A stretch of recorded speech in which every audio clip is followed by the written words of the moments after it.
And welcome to another episode of the Making Spaces podcast. I'm one of your hosts, Sarah, and this is the other host, Josie. I like what you did there with the neck roll. Everyone should watch YouTube just for the neck roll because that hat, she's showing it off. It's so great. Friends, today is a really fun episode for us. We have one of our friends on here. So this is Dr. Brad Onishi. I want to make sure I say it right, Onishi. And it was a professor at a certain school and is now transitioning to being a professor at another school, so they will remain nameless. But he's also an author, and you may all know him from the well-named Straight White American Jesus podcast. He has zero people who have problems with that podcast. Zero. So he does incredible work in talking about what happens when Christianity becomes part of the cultural ethos. And so also he's got this great thing coming out called The Orange Wave, which is a documentary series, which I live in the orange. Actually, Josie and I live in the Orange Wave. So we're excited to talk about that. But we always get started with asking this question, Brad. Where is one of your favorite spaces and why? Yeah, thanks for having me on, and thanks for inviting me to do this. It's really great. I'm just super stoked to be here, and I know y'all are in Orange County, and I am from Orange County, and so I'm gonna make myself into a total cliche right now, which is something I'm okay with. But my favorite space right now is 4 Mile Beach. And 4 Mile Beach is 4 miles north of Santa Cruz City Line. And so if you just go to Santa Cruz City Line and you drive 4 miles north, you get to this beach. You walk down about a half mile and you get to a cove. And that's where I go surfing 2-3 times a week. And I think for me, this is the cliche part, Orange County, boy surfer guy thing. But I'm a very anxious person, and I'm somebody who deals with depression and anxiety all the time. And so for me, the ocean has always been this place that's both very comforting and way more expansive than I can handle. And so it allows all of that buildup to just sort of dissipate into the horizon. And it also just provides a sense of solitude that I've just never been able to replicate. So that is my sanctuary at the moment. It's the place that really helps me rebalance and recenter, and I really cherish those things. I also just love the fact that it's also somewhat terrifying because it also is, the ocean is just something that you never want to take lightly, and so the sense of being at home but also being kind of terrified is kind of a nice balance. So I think that's the fascinating thing, right? As we talk about however you feel about scripture, friends. So Brad you teach mostly religious philosophy stuff. Yeah. Mm-hmm. And so within scripture is this idea of the ocean as both chaotic and creative. And I think both of you could relate to oftentimes the things that are most creative are the things that are most chaotic.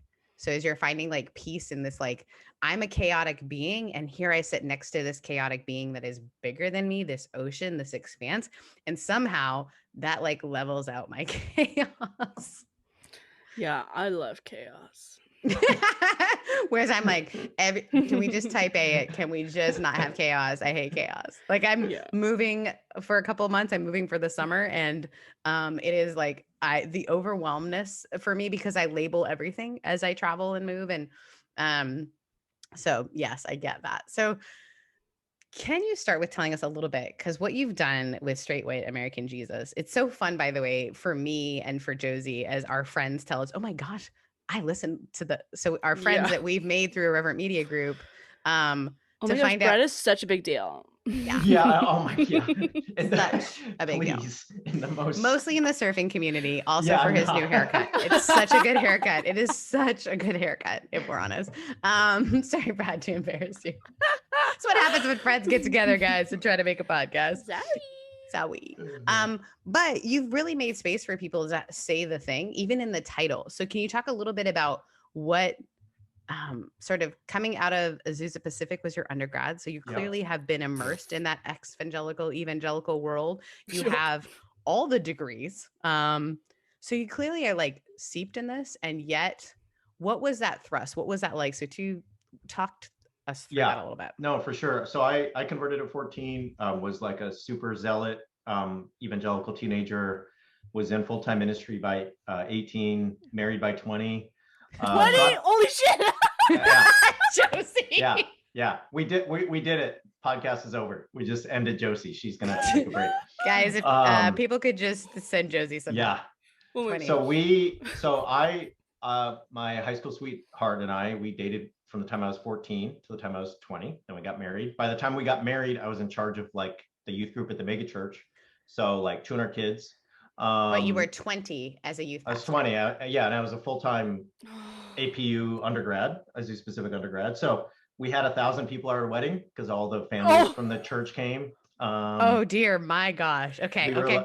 We were like the golden children. Like we did it all right. True love waits, purity ring, youth leaders of the future. Were you on the cover of September or October is relevant? We were. 20-year-old is not that much waiting. All right. Yeah. He paused. It felt like it. It felt like it at the time. Yeah. So did that. And then by the time I was like 24, we had to get out. And so, that's when my evangelical journey started. I moved to England and did grad school at Oxford. And that's when we kind of realized that we were going to be friends, not partners. And so we got divorced, and it was like super amicable. We're still friends. We still hang out, but we just weren't supposed to be married. So she went home. And then I just completely deconstructed within like 3 months. And so all of a sudden it's like, oh my gosh, those are all the life stressors. What an intense life, Brad. Well, yeah, and people are like, oh, you like dye your hair gray, right there. That's like a cool style thing. I'm like, no, dude, I got divorced. You're like and 2013. Yeah, I got divorced and lost my faith like at the same time. And so that appeared over like 3 days. And so, which is very biblical. Good for you. It was, yeah, it felt like it. And so like the way I put it is I lost both my soulmates within months, like both the ones, my romantic soulmate and my divine soulmate were gone, and just went on this journey to sort of try to put things back together. And it really was lonely, as anyone who's deconstructed knows. And I was 6,000 miles from home. I went from being the golden boy to people at church saying I was an alcoholic or I was cheating on my wife or whatever. That's why things were going the way they were going. And so for me, if you just fast forward 15 years after becoming an academic and a professor, starting Straight White American Jesus was a way to just provide more space for folks who are trying to figure out what they went through and how it happened. We've had so much great work over the last couple of years from Blake Chastain and so many others who have opened those spaces for people to tell their stories. Yeah. I wanted to combine my experience with my training as an academic to be like, hey, here's the histories. Here's how we got here on abortion. Here's how we got here on gun rights. Here's how we got to the marriage of the GOP and evangelicalism, blah, blah, blah, blah, blah. If we can help folks make sense of that, that will help them make sense of their own journey. And so that's why we started the show. And it's incredible to think like how many things are married to each other, and not just like, as you said, I lost two soulmates, but this idea of like, once you pull on certain strings, if you've been raised to believe all the strings are knit together, once you pull on certain strings, all of it comes. And as much as we joke around about, oh, blah, blah, blah, but that is pain. And that is like, I'm so grateful for the Dirty Rotten Church kids who joke around about it, because we need a moment to normalize it. And then we need to go, but how the hell did we get here?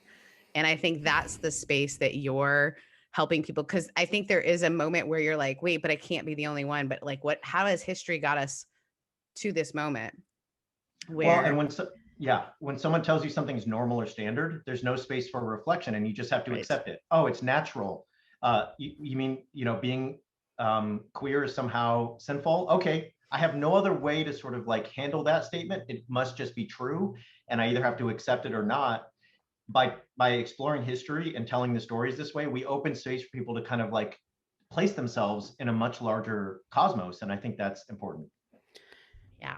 I mean, coming out of Orange County, you grew up in the place to figure all of this ish out. Yeah. Oh my God. Which is what you're doing now, right? With the Orange Wave.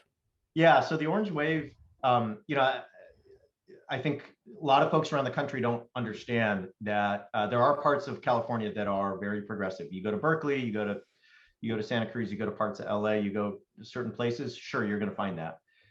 When you grow up in Orange County, and y'all know this, it's like you grew up in the South or the Midwest, except for everyone's wearing like Hawaiian shirts and going to the beach, and there's no winter. And so in the Orange Wave, I really try to show that a lot of the currents of the contemporary white Christian nationalist movement have this weird, eerie beginning in Orange County, from the John Birch Society to the support for Barry Goldwater in 1964, to opposition to like sex ed curricula and the abstinence only. That all came out of Anaheim. My church, my former church, was the Richard Nixon Church, right? So that's where the Nixons went to church.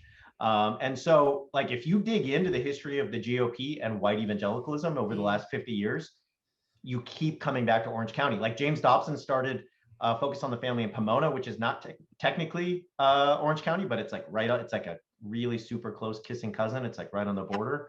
And so it's amazing once you start digging into it, how Southern California is one of the like loci of the contemporary white evangelical and white Christian nationalist movements. It's weird. And I think we don't know that history. And so I remember when I was in a history class, I had a wonderful history professor when I was in high school, or history teacher. And they had, that quote that everyone knows, those who don't know the past are condemned to repeat it, whatever.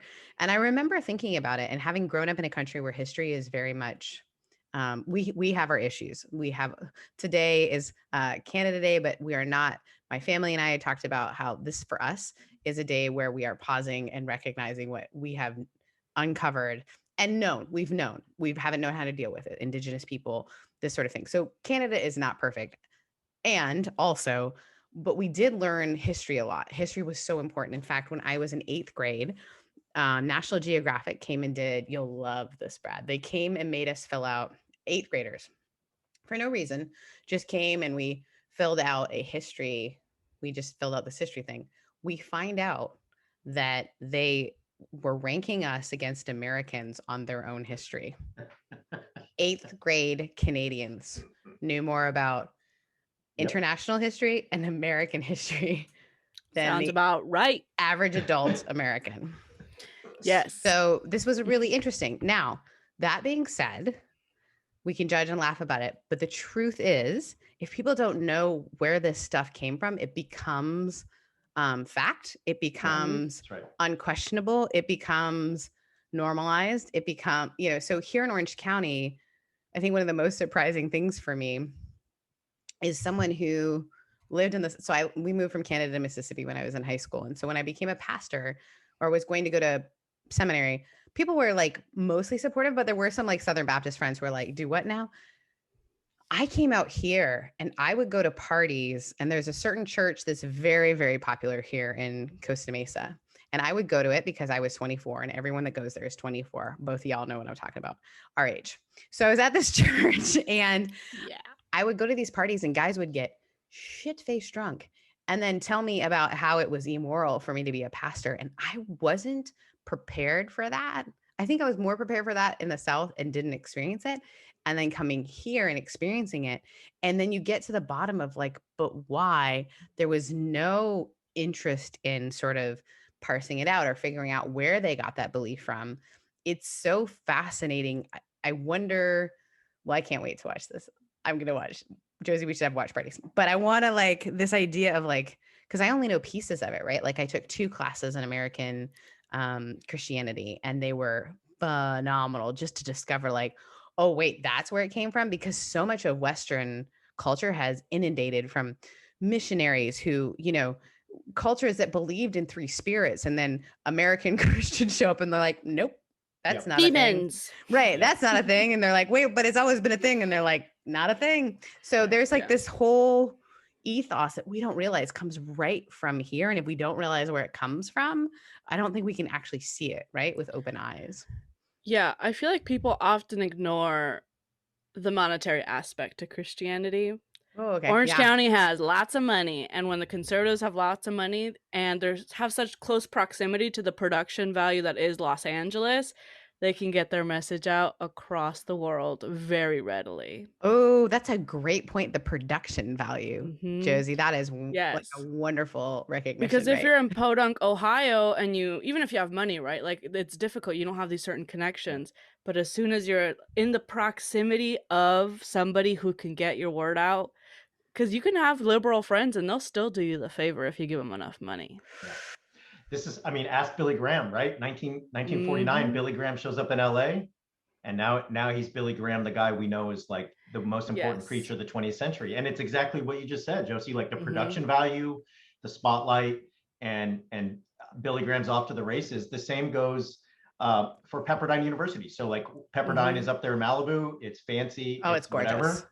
It's beautiful there. But that all comes right from white Christian nationalists in the mid 20th century, trying to set up what they think is and where was Pepperdine originally? South Central LA.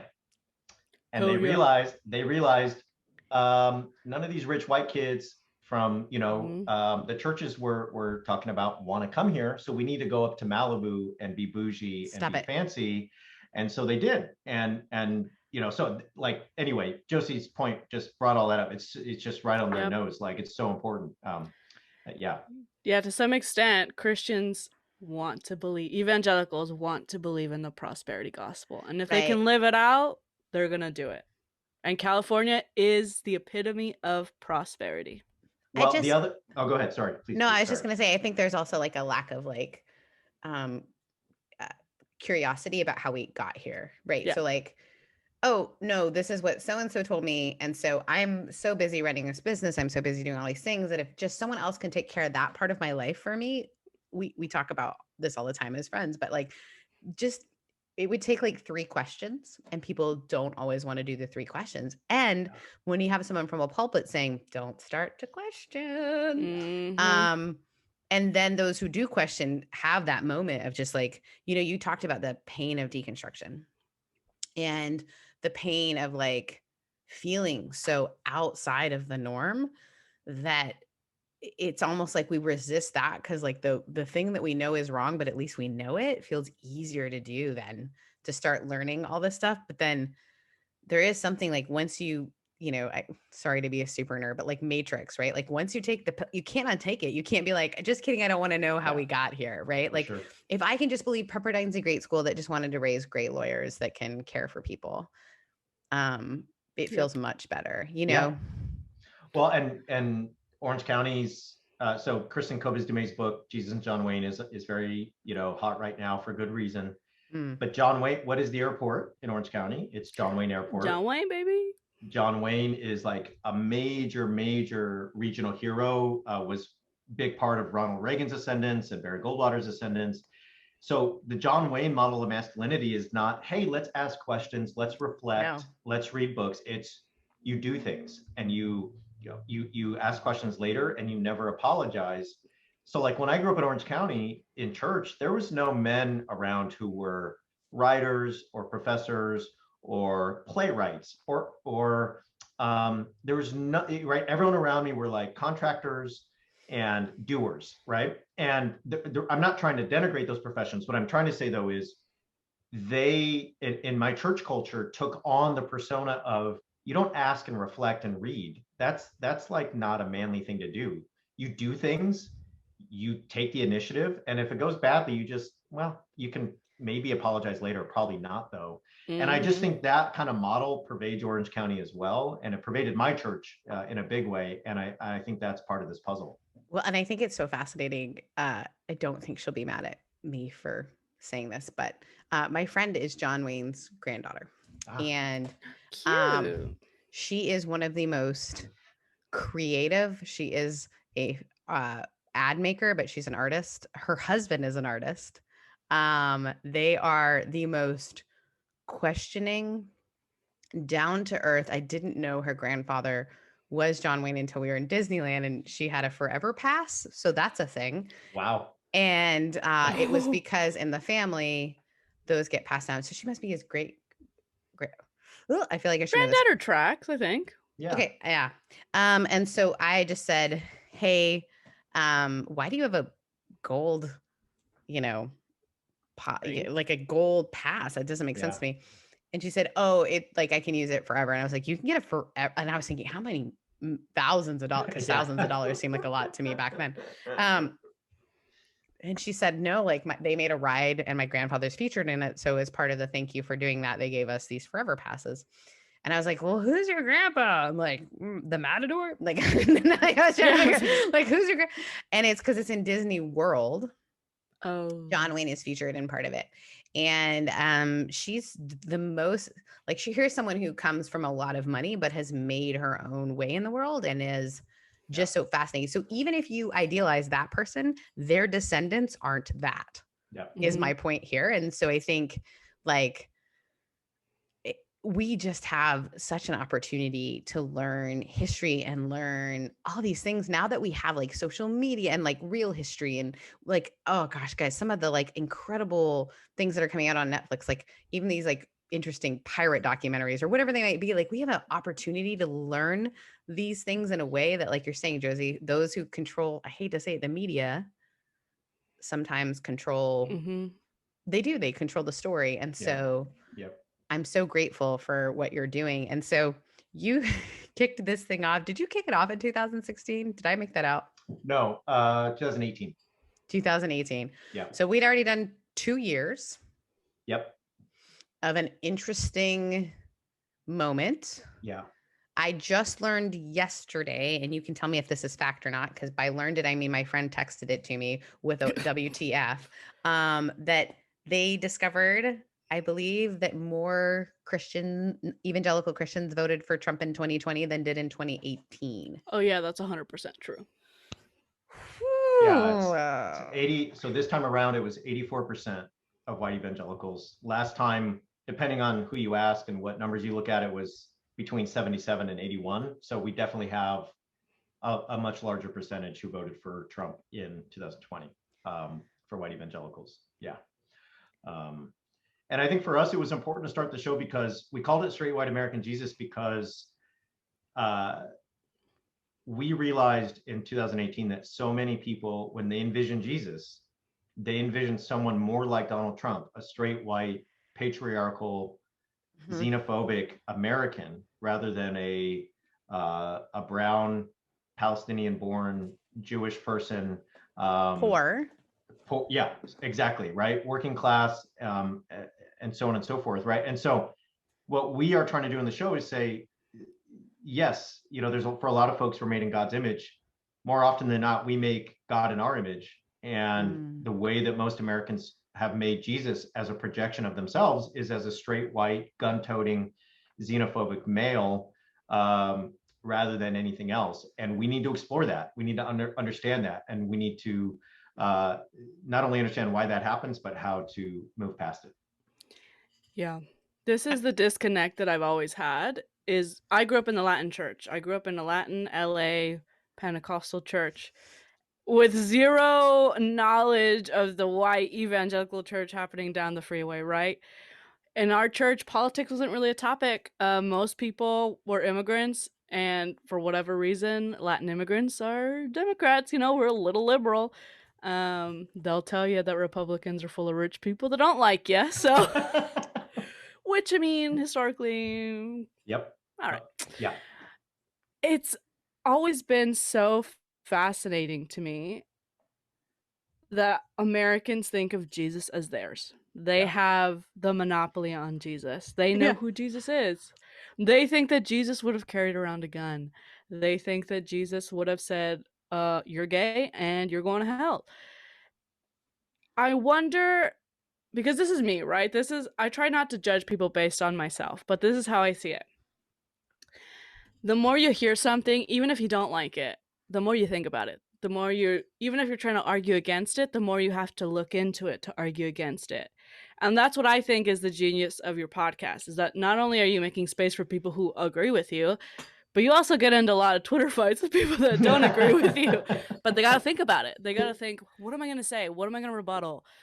And then maybe eventually, I say this from experience. I've converted many a conservative person at APU, alma mater, shout out to both of us. Yep. Simply by asking questions or presenting new information.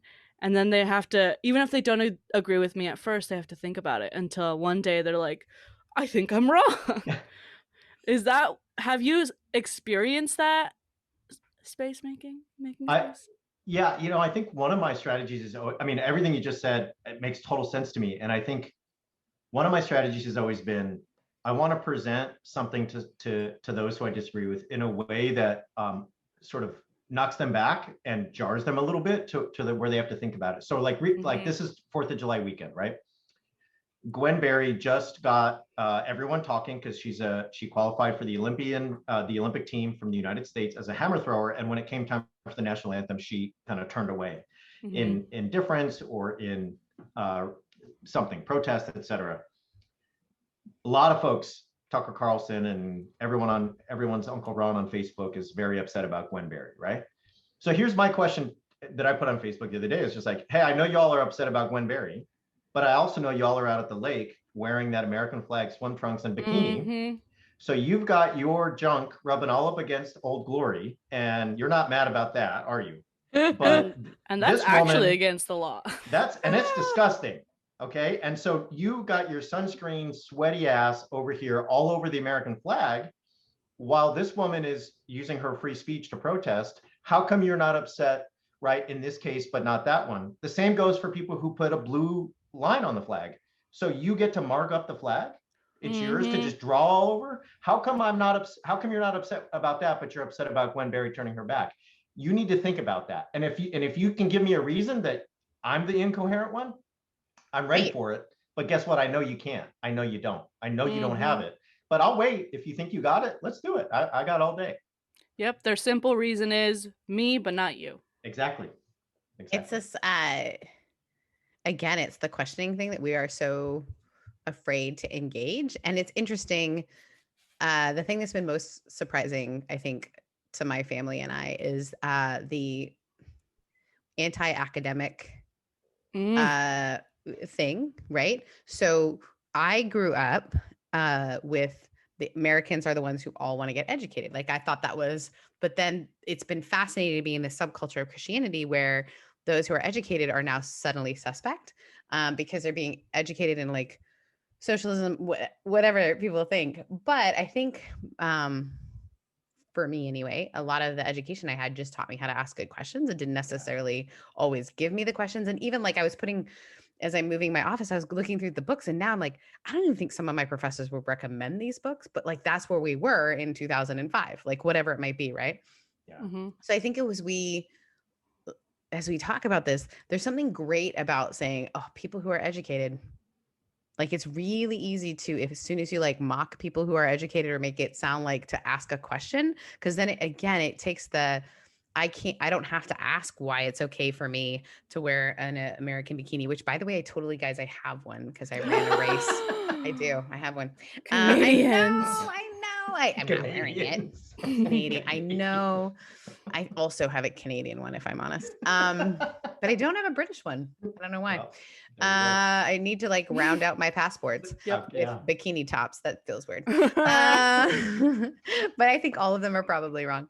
But again, it's like, if I'm not willing to learn or shift, it makes sense to me why people have a tough time making space for other people when they're like, I need my version of this to be the right version because I'm so afraid of starting to ask the questions, right? Because they don't want to go through the pain you went through, Brad, when you're all alone and all of a sudden all the things you were fed are not the thing. And I think when you allow people a way of doing it that's like once removed by doing something like a podcast or even like talking about history that's over here makes them question their own story in some ways, right? Well, and I think for me, this is why when people talk about deconstruction and evangelical, I mean, you see all this all the time from various evangelical luminaries now, right? Oh, evangelical is just angry people, or they just want sex with everyone, or they were never really Christian to start with. And my response is like, we're not the never words, we're the dones. Like we gave it all. We questioned, we learned, we went to Bible study 3 times a week. We went to Sunday school. We did the purity pledge. We read all the commentaries. We love the church more than you do. That's what I'm saying. Like, right? Everybody who I know who was just 100% zealot as a teenager is now gone because they are doing what you're saying, Sarah. They investigated, they grew, and then they realized, hey, this space can't hold me anymore. This space is incoherent. This space is full of contradictions. There's staircases to nowhere. There's hallways that lead right in a circle. I don't want to be in this space anymore. I want to go to a different one. But the people who control that space are relying on the fact that you won't ever sort of question and get that map in your mind so that you can have the power to actually take yourself out of it. And so we're not the never wers, we're the dones. We mapped the whole architecture and we were like, this place doesn't make sense. We got to go. And we're willing for you to teach us something different. Like you said, like if you can give me a reason why this makes sense, great, because that's going to put like a, yay, we solved for why. Yeah, I remember being at a Baptist church in Downey, California. Won't call them out, maybe later. You can ask me, I'll tell you. DM us. DM me. It was a weird dissonance of me going to APU. Granted, I wasn't a theology major, so whatever. But at APU, you had to take theology courses. That was part of the thing, right? And so, objectively, more educated theologically than all the other kids that I was hanging around with. Some folks, right? Yeah. But all these little boys were reading systematic theology, so they knew more than me. And I was deemed a problem. I mean, they wouldn't tell me that, right? But it's just like, hey, you gotta listen. You gotta listen to us. And I was like, okay, I know what systematic theology is, or I know what you're about. You're not listening to me.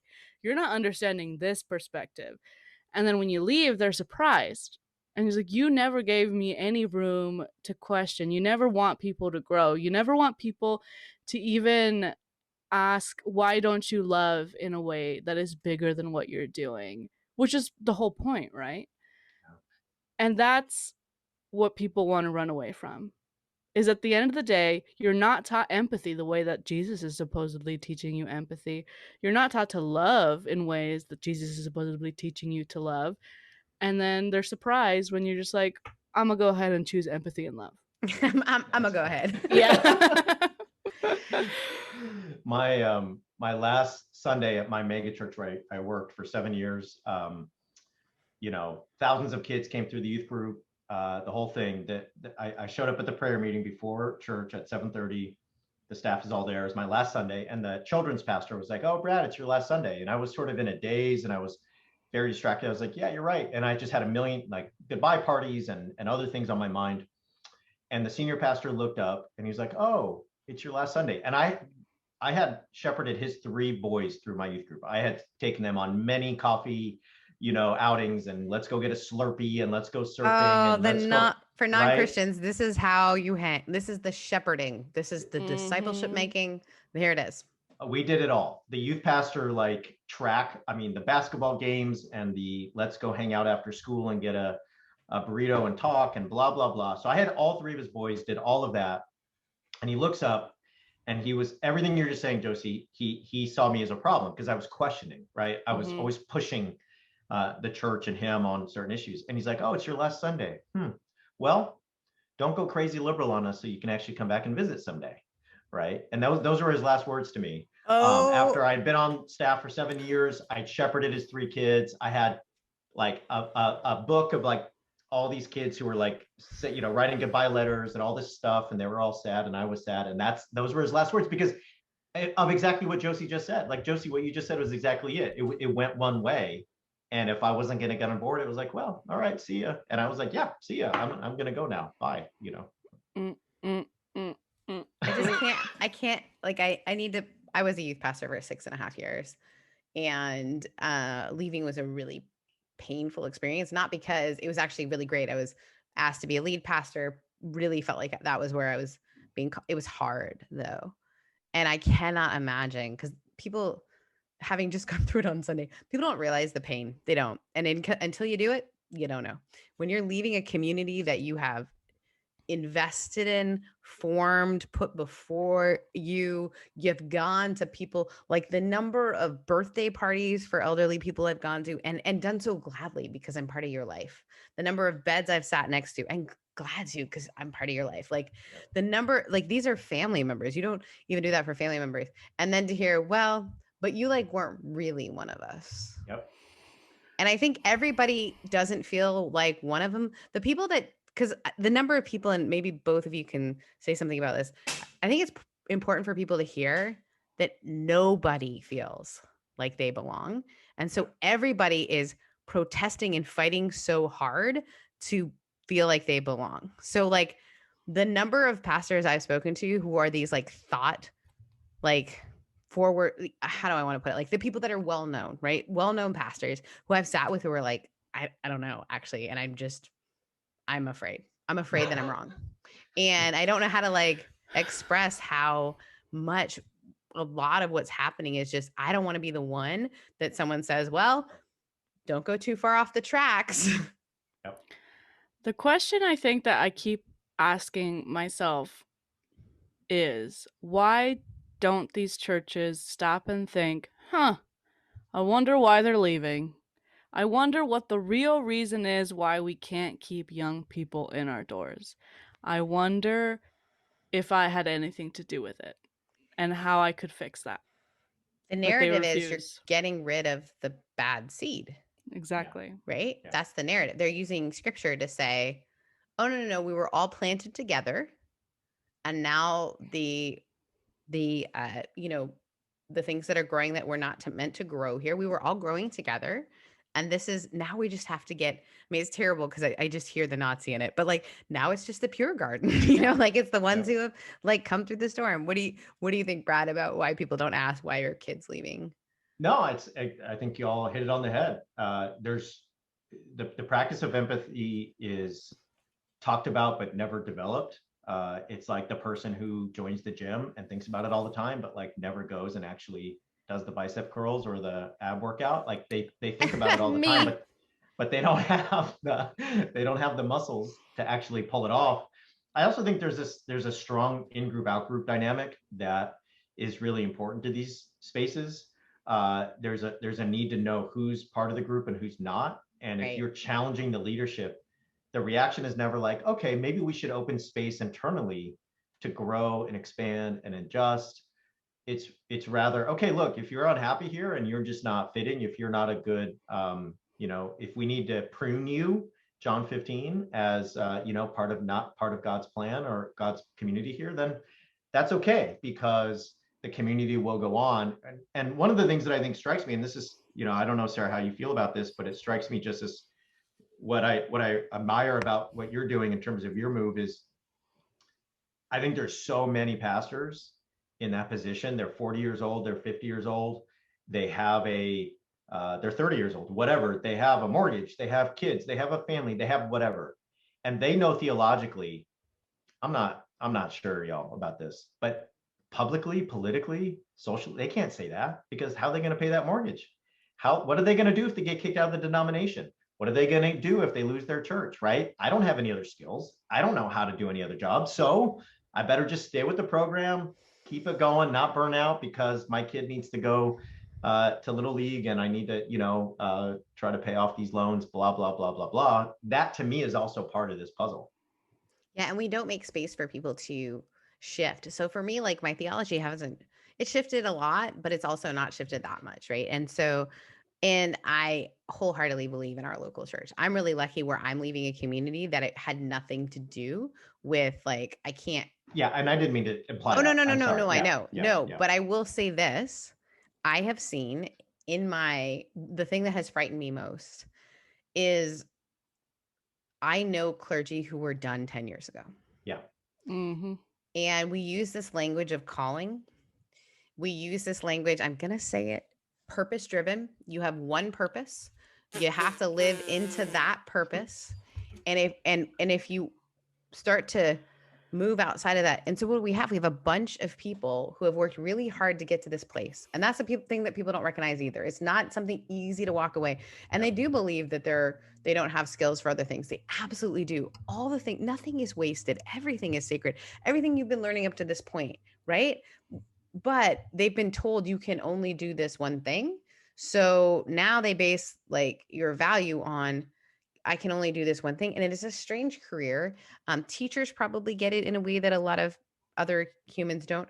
everything you do is judged. Everybody that participates, like, especially I think about like professors now that you can rate your professor and all that kind of stuff.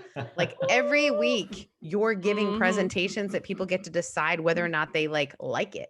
Right. Name a CEO that every time they do a meeting, everyone's like, I liked the way they, and so it's a high pressure situation. And actually art the same way, right? Just you're only as good as your last show. You're only as good as your last, right? Yeah. So put that and then marry your spiritual life to That's that. Right. That's right. And your identity and a culture that doesn't allow you to shift. And I think it has been frightening for some of my colleagues, the move that I've taken to say, yeah, I don't know that I am coming back. I do know that I'm not a lead pastor right now. I love it. I love this. And they're all like, everyone's waiting for like the moment where I'm like, and here's the scandal. But I'm like, exactly. No, there's not. Like, it's absolutely the best church. Like Matt, who's the pastor coming in, I'm like, you are getting the best people. Like, I just need you to know this is the best. And I mean that. And it's not whatever. It's just, I knew that I wasn't the best thing for this community to move forward. And so here we are. But there's no out, and it frightens the hell out of people for you to say, I've grown. And that's not a judgment call. That's not like I've grown, you haven't. I can't do this thing. I can't be this thing anymore. So here we are growing up as evangelical, whatever it might be. And so how do we make space for people to move? Right. And I would say even within progressivism, we have a tough time with dealing with the fact that people move. And so people might be like, I think about the whole Billie Eilish thing. And I think it was great that she apologized. Absolutely. And she did a great job of saying whatever, but can we allow people to move? And can we say, gosh, yeah, that was a really dumb thing you did, but I get it because I've done, like, my dear friend Kevin Garcia, who's on our group as well, was so frustrated with this baby gay, as he called him. This baby gay, they were like, this baby gay is blah, blah, blah. And then paused and said, but I was that way, wasn't I? Yep. And I said, yeah. And until we recognize that, until we normalize change and shift, everyone either buckles down so they can at least be part of this community because this community doesn't seem to want them. And so we're in this weird shift. And I think history helps us. Being around older people helps us. Being around, like, knowing that everything adjusts and change, and yet we still can be grounded in it. And it's so hard, especially for guys. Like, most of the pastors that burn out and cause nasty damage, and I'm not trying to be sexist, but it's often a guy, right, who wanted to leave ministry so long ago and couldn't. Because that wasn't the good thing to do. And so blew up publicly or whatever it might be and did something really shady. It's, I think, all goes back to John Wayne, not John Wayne himself, but that idea that I have to know who I am from the very beginning. And then I hold on to that and I protect everyone around me. And for me, this just brings back so many moments of feeling frustrated in the sense that, one, love is always a synonym of permanence in the evangelical mind, right? So whether that's romantic love or God's love, if it's not forever, then it doesn't count. And I think that plays into masculinity too. Like, men feel like the real man is the unchanging man, is the man who's steady over time. And there's no way to make space for yourself in that kind of frame. And if you don't make that kind of space for yourself, then you're going to collapse all of that self deflation into your relationships, right? And so your partner, your family, your congregation, your friends, your whoever are going to feel the collapsing of yourself into that kind of shell, and it benefits nobody. And so, for me, I think that's one of the lessons I took away. I talk about losing both my soulmates, and what I learned from that is that love is not about not changing or permanence. Love is about perpetual birth and growth. And it's scary as hell, and it hurts, and it's like really frightening, but it is the absolute most delicious and fulfilling part of being a human being, in every way, for me at least. Yeah, what's the point of life if you don't suffer a little bit? Says the artist. But it's true. I was just thinking about how often, I know all three of us are told, out what feels like a desert, meeting folks who have been in the desert for a while and goes, actually, it's quite lovely here. And when Love the desert. And you meet these other people who have gone through the same thing, and they're going to actually love it every iteration of you, because like you say, love, this permanence. Like, we sing all these songs about God's love being permanent. And I think what we miss out on is what permanent is permanent is through all seasons. That doesn't mean unchanging. And I think we use the word unchanging when what we mean is like always available. You know, I have a friend who always says, I'm born again and again and again and again. And I think that's like I remember at first being like, I don't know what that means, but I get it now more in a way than I ever have before. Like, who you are and who you will and who you will, you know, there's all this beautiful creeds do a really great job of doing that. But so often we've turned them into this, like, this is who God is. And now you either get on the program or you don't. And then we're afraid of anyone who's willing to say, oh, but what about this wonder, you know? I'm gonna be chewing on that one for a while. This idea of, that's felt really gross to say, guys. I don't know. But this idea, he said delicious. I'm hungry, I guess. But I think this idea of like, why can't we let things change? Yeah. And you know, I've read Augustine's Confessions way more times than I should have been playing beach volleyball or drinking beer or whatever. But anyway, I've read that book many times, and same. He gets so sad when his friend dies, and he really comes to this conclusion that love is happiness without end, which I understand that impulse. But for me, both in the way I think about personal love and the way I think about divine love, my mantra now is love is sorrow joyous. That love includes sorrow. We know that the person we love will change. One of us will pass away. That's part of being a human being. So love is sorrow. As soon as I love, I've entered into sorrow. Like Josie, you just said, suffering is part of the game, and yet it's sorrow that's joyous. And to the community I grew up in, that is just an oxymoron. How can you have sorrow that would in any way be joyful? But to me, living in that tension is really the trick. It's really the way to allow every fiber of this awful condition that we call being human to be filled with wonder. I think that's why I value a liturgical community, and that may not make sense. I did see that you studied a little in Catholicism, and I know, Josie, you've grown up a little bit around it, although this is like the first couple of years that you've really like watched the seasons. But I think because it allows for change, I think there's this just incredible cycle. And how do we do that? And if we're not teaching it. So our last question that we always ask, Brad, and I know we could talk forever because we do, but what, if you could think of like a tangible way that someone could make space for someone else, what would that be? So I was thinking about this today, and this is for all the men out there, especially the cis hetero men out there. I think listening in the way that Josie described it is the first place to start, and not listening to get your word in, not viewing it as a transaction, not viewing it as a quid pro quo, or you go and then I get to go. It's listening as, I want to try to imagine the space you're inhabiting, so that I can try my best to understand what it is you're feeling, what it is you've experienced. Also, because it's going to stretch my inner space, my inner imagination, to the point where my understanding of what it means for you to be a human being and for you to be you will change how I experience the world as well. And so I just think it sounds very like self-helpy and very sort of cliche, but it's a problem for cis hetero men that we never learn how to listen, and we never consider that the virtue that we should be pursuing, rather than being John Wayne or Braveheart or anyone else. And so that's my thing. I think that's really important. Yes, absolutely. And let me tell you, straight white men, I'm gonna throw in white men there, but if you don't do drugs, it's pretty nice high when you get to feel that spiritual connection with someone you're listening to. So try it out. Do that really drug. That was like the really is. weirdest advertisement, but I love it. All right, Brad, where are it was good though. Like Josie, that legit It's true. was good. It gives them a reason to do it. yeah, no, it's great. You should definitely be a pusher.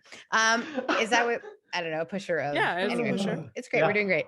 Brad, where can folks find you? I'm on Twitter, Bradley Onishi. Our show is on Twitter at StraightWhiteJC. We're on Instagram at StraightWhiteJC. You can find all of our stuff at straightwhiteamericanjesus.com. And would love to hear from folks and engage in more conversation. All right, now Josie, where can people find us? You can find everything at makingspacespodcast.com or on Instagram at makingspacespodcast. I'm on Instagram at Josie Takes the World. And Sarah is at Rev Sarah Heath. It's true. Keeping the rev, guys. I'm keeping it. How lucky am I? They're letting me keep it. Hell yeah. Hell yeah. So friends, thank you so much for joining us, and join us next week where we will be Saving a space for you. Bye. Bye.